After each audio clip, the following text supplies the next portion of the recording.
What's up, world? This is Mentality Unchained with Kevin Thomas. And Jalil. Today's episode 2, we're going to speak a little bit about the etiology of the black man's anger. And but first, let me do a little housekeeping. I wanted to address a comment that was raised to me on TikTok. I was asked, why does everything have to be about race?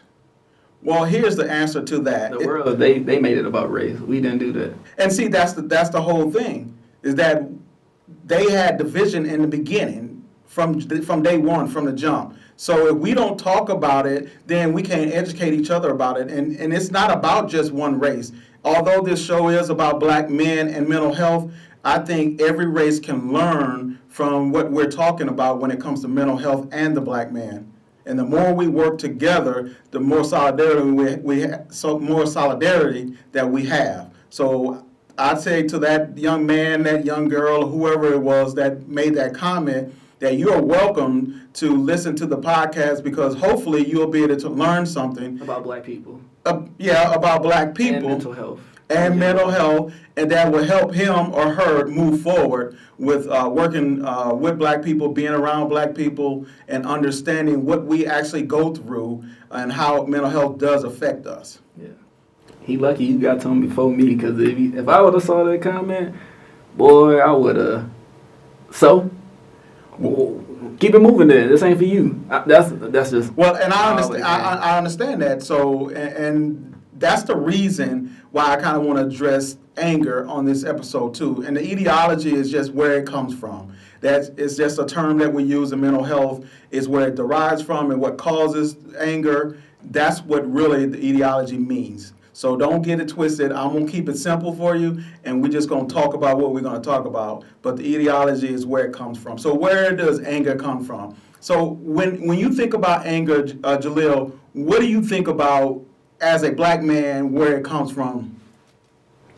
What do you say? What do you mean by where it comes from? Like, what makes you angry? Yeah. What do you think makes you angry? What do you think that pushes your buttons? I don't know. I need more detail, because I'm thinking of some other stuff that I'm like, I might be getting mad right now. So you just talking about anything in general? Like, well, somebody cut me off on the road and I give them a finger. That just made me angry. That's just frustration, because things happen through life. But there's a deep issue that we as black men deal with, and that causes us to be angry. So in my opinion, based on my experience working with black men in therapy, is that all of them are different. Every case is different. No case is the same. But one of the things that I've noticed, that anger comes from our experiences, and then after the experiences, how we function after that. So if something happens as a child, and we experience that, and the issue is over with, how do we function after the fact? And so what happens is we tend to start to use this anger in a way of control. Anger controls a situation, it controls a person, controls a thing. So in life, you find yourself getting angry with people because they're not doing what you think they should do. That's control. And so what I'm asking you is, from a brother to brother, is where does anger come from when it comes to you? Like, what makes me angry? Yeah. Let's go back to your childhood. Oh, man, come on now. Like, hey, And see, we having this conversation. You didn't even know we were having this conversation about anger. So it's good that you getting caught off guard like that.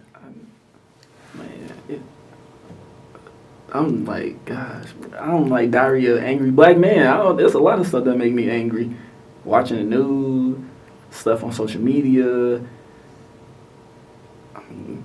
Maybe a dating situation, like, man. But see, now you're saying that, but do you see the impact that anger has on you just by you saying that? You're saying relationships, you're saying things happening in the news. This is the thing that we don't even talk about, and we don't know where this anger comes from. Let me tell you something, brother.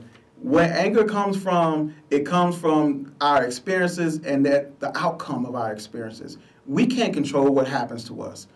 But we want to be able to control. That's one thing about a black man is that we want to always be in control. We want to make sure that we portray that we're in control. We're consistent with what we do and how we do it. And the problem becomes is that we don't know how to control that anger. When it comes up, it's like a volcano. When it comes up, it just erupts. And when it erupts, whoever's on the other end of it, they getting it. And so we got to be able to control that thing. And if we can't control it, then we have other residual issues like relationships. So let's go there. Let's talk about that. Let's go there with the relationships.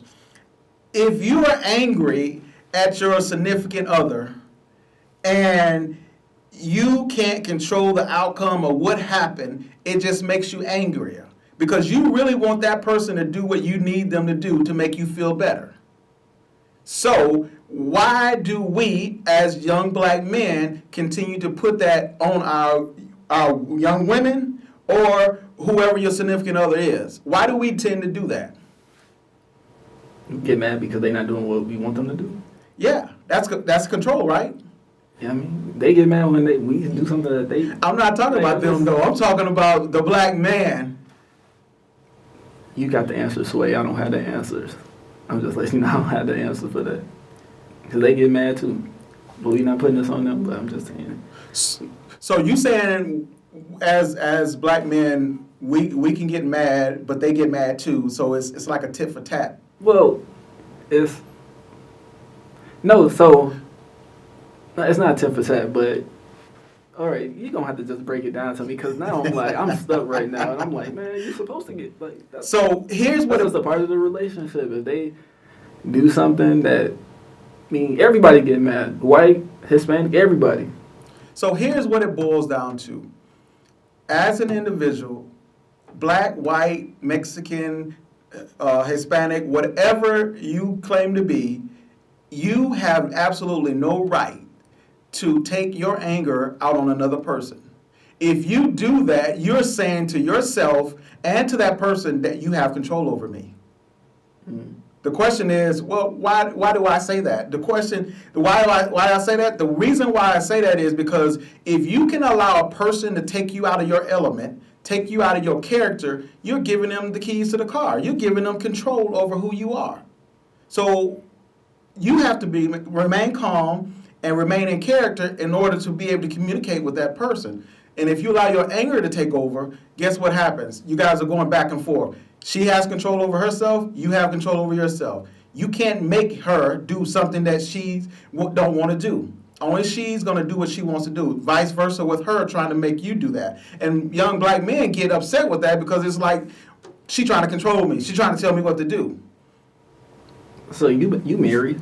Okay, right? Yeah. You been married for how long? I've been married 24 years. So you saying even now with you knowing all of this, you don't get mad at your wife? You no, don't get angry? I'm not saying that. What I'm saying is that... You don't have the right to get angry. I don't have a right to get angry. But you still get angry. I still get angry, but I don't lash out. Mm-hmm. I don't use that against her. So it's not that...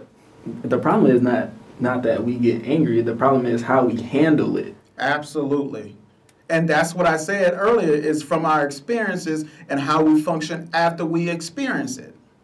So in you handling that, where do you think that comes from? That comes from a long lineage of having seen your grandfather, your father, your uncles, your mother, your grandmother. Those things come into play at this time in your present day with your relationship as an adult. Yeah. Things that we failed to look at or we even noticed back then. We probably didn't notice this until someone told us later on in life. I didn't notice this up until 10 years ago that this was an issue that I had. So when it comes to anger, is that we have to understand that anger can lead to many other disorders when it comes to mental health. Anger is probably in 60% of the DSM-5, which is the Diagnostic and Statistical Manual that we use. It's like our Bible for mental health. And most of those disorders, you can find anger in there. You can find agitation in there. You can find aggressiveness. All that's anger. You can find frustration. You can find all of that in there. And so what I'm saying is that leads to many other disorders. And we have to be careful because if we're not careful, we'll find ourselves having more than one disorder, and it leads to other things.